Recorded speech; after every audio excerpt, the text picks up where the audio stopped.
আপনারা জানেন যে বাংলাদেশে গত 5ই আগস্টের পরে জঙ্গিবাদ, মৌলবাদ, বিচ্ছিন্নতাবাদী শক্তি, পাকিস্তান প্রেমী রাজাকাররা বাংলাদেশ দখল করে বৈধ প্রধানমন্ত্রী হাসিনা জিকে কার্যত বলপূর্বক বাংলাদেশ থেকে বের করে দিয়ে সেখানে একটা জঙ্গিবাদকে স্থাপন করেছেন।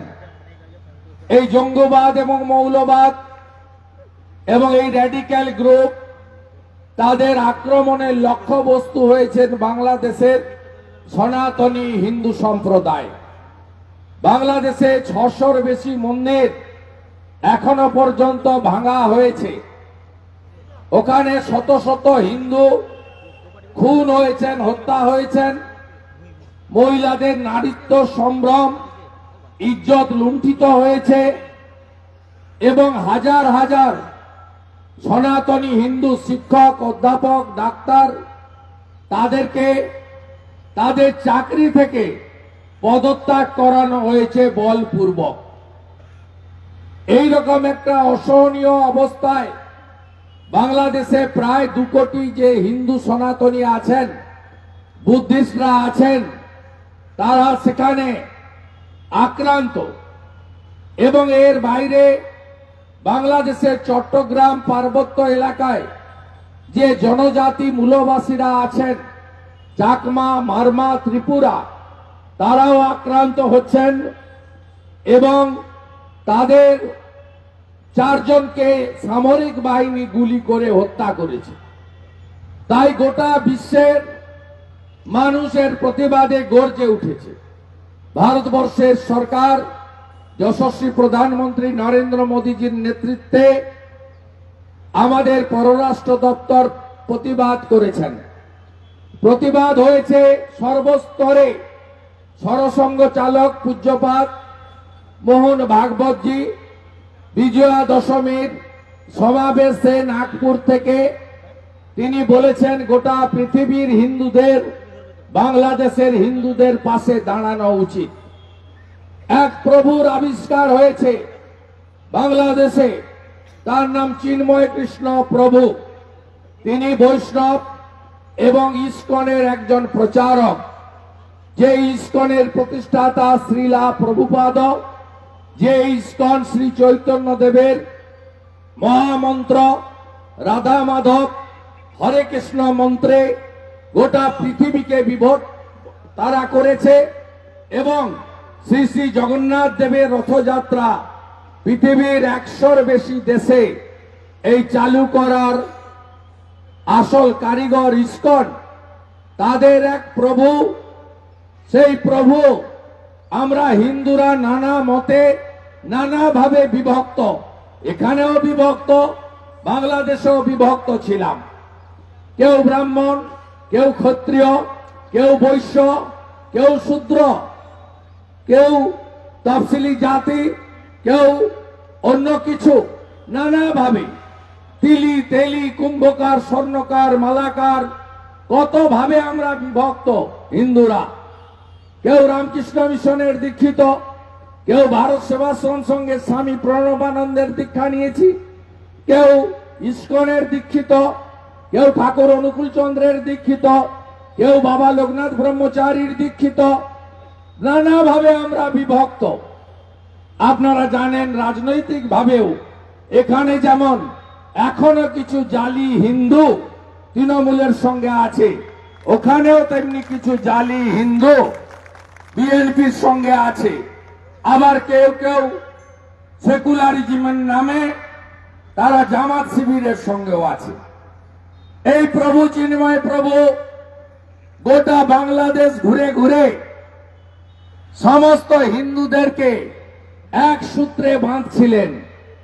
বলছিলেন নিজের নিজের পরিচয়, নিজের নিজের যে নিজস্ব পরিচয় কেউ মুছে ফেলতে বলছে না, কিন্তু আপনারা সবাই সনাতন হিসেবে ঐক্যবদ্ধ হন, একটা ছাতার তলায় আসুন, সনাতন পরিষদ তৈরি করে সেখানে প্রভু চট্টগ্রামে কয়েক লক্ষ মানুষের সমাবেশ, রংপুরে কয়েক লক্ষ হিন্দুদের সমাবেশ, জয় শ্রীরামের ধ্বনি এবং ধ্বজের উত্থান ঘটিয়েছেন। তাই সেখানে মৌলবাদীদের সরকার, মোল্লা ইউনুসের যে সরকার, জামাত এবং মৌলবাদের সরকার, জঙ্গিবাদের সরকার, সেই সরকার তাকে গ্রেপ্তার করেছে, অন্যায়ভাবে মাসাধিক কাল জেলে আছেন। তার গ্রেপ্তারের পরে আপনারা আমাদের আন্দোলন দেখেছেন। আমি রাজ্যের বিরোধী দলনেতা বা বিজেপির এমএলএ হিসেবে নয়, আমি একজন সনাতনী হিসেবে আমি বাংলাদেশ ডেপুটি হাই কমিশন থেকে শুরু করে, পেট্রোপোল থেকে শুরু করে, বসিরহাটের ঘোজাডাঙ্গা থেকে শুরু করে, কলকাতার রানী রাসমণি ময়দান রোডের সমাবেশ থেকে শুরু করে লাগাতার চিন্ময় কৃষ্ণ প্রভুর মুক্তির দাবিতে হিন্দু মন্দির ভাঙা বন্ধ করো, হিন্দু নিধন বন্ধ করো, হিন্দু মা বোনের ইজ্জত সম্ভ্রম রক্ষা করো, আমি তার বিরুদ্ধে তার জন্য লড়াই করেছি রাস্তায় নেমে। আপনারা দেখেছেন বাংলাদেশ থেকে শুধু ভারতকে, হিন্দুদেরকে নয়, কতগুলো চ্যানেল, রিপাবলিক, এবিপি আনন্দ শুধু নয়, আমাকেও আক্রমণ তারা লাগাতার করছেন, মিম করছেন, ট্রোল করছেন নানাভাবে।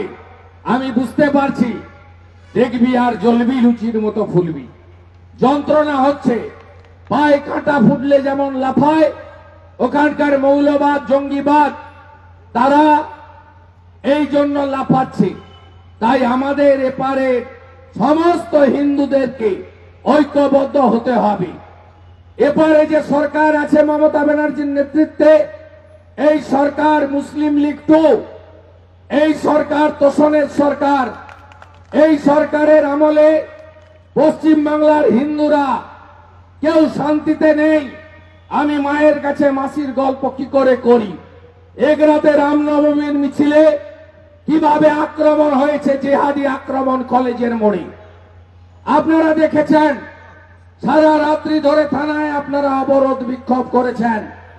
এগরার মানুষ লোকসভা নির্বাচনে ঐক্যবদ্ধভাবে এগরা কেন্দ্রে নরেন্দ্র মোদীজির মনোনীত প্রার্থীকে ৮,০০০ ভোট বেশি দিয়ে এই তোষণবাজ মুসলিম লীগ তৃণমূলকে হারিয়েছে, গোহারান হারিয়েছে এগরার মানুষ।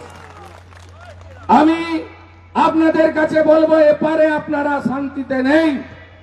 আমি 2023, 22, 21-এর কথা বলবো না। 24 সালে একটা পুজো হিন্দুরা শান্তিতে করতে পারেনি এই বাংলার মাটিতে। দুর্গা পূজায় ফালাকাটা উত্তরবঙ্গ মণ্ডপের ভিতর ঢুকে বলছে শঙ্করধ্বনি, উলুধ্বনি বন্ধ, ঢাক বাজাবেন না, ঘন্টা বাজাবেন না। মায়েরা ঐক্যবদ্ধ হয়ে তাড়া করেছে, বলছে রাখো তোমার লক্ষ্মীর ভান্ডার, আমরা উলুধ্বনি শঙ্করধ্বনি দেব, পারলে আটকাও। গার্ডেন রিচে মণ্ডপের ভিতর ঢুকে পড়ে বলছে এটা আমাদের এলাকা, যেমন জেঠথানুদের এলাকা, এটা আমার এলাকা। এই এলাকায় গায়ত্রী মন্ত্র, চণ্ডী পাঠ, স্তোত্র, জপ মন্ত্র, পুষ্পাঞ্জলির মন্ত্র বাজবে না, মাইক বন্ধ থাকবে। আপনাদের শুভেন্দু অধিকারী, আমি নিজে গার্ডেন রিচে ঢুকে, যেটাকে ফিরাদ হাকিম বলেছিলেন না মিনি পাকিস্তান, আমি সেই মণ্ডপে ঢুকে আরতি করে এসেছি মা দুর্গার ওই দিন। আজকে হিন্দুরা তাকত দেখাচ্ছে, দেওয়ালে পিঠ ঠেকেছে আমাদের। হাওড়ার শ্যামপুরে বিজয়া দশমীর দিন 5টা দুর্গা ঠাকুরের মূর্তি ভেঙেছে। এখনো লজ্জা লাগে কিছু লোক ঠিকাদারির জন্য, চুরির ভাগ পাওয়ার জন্য, পুলিশের দালালি করার জন্য তারা তৃণমূলে নাম লিখিয়ে রেখেছেন তোষণ করার জন্য। আজকে বাউড়িয়াতে বিসর্জন মিছিলে ঢিল মারা হয়েছে। আজকে বেলডাঙ্গায় কার্তিক ঠাকুর পুজোয় 50টা মন্দিরে আক্রমণ হয়েছে। রানাঘাটে 112 ফুট উঁচু 100 স্বাগত জানাচ্ছে আমাকে, ওদিকে তাকান না, স্বাগত জানাচ্ছে। আপনি আপনি আপনি আপনি রানাঘাটে 112 ফুট উঁচু দুর্গা পূজা করতে যায়নি মমতার সরকার। তাই আপনাদেরকে ঐক্যবদ্ধ হওয়ার জন্য আমি এখানে এসেছি। আমাদের ভিডিও ভালো লাগলে লাইক এবং শেয়ার করুন। কমেন্ট সেকশনে গিয়ে জানান আপনাদের মতামত। আরও ভিডিও পেতে আমাদের চ্যানেল সাবস্ক্রাইব করুন এবং প্রতি মুহূর্তে খবরের আপডেট পেতে প্রেস করুন বেল আইকন।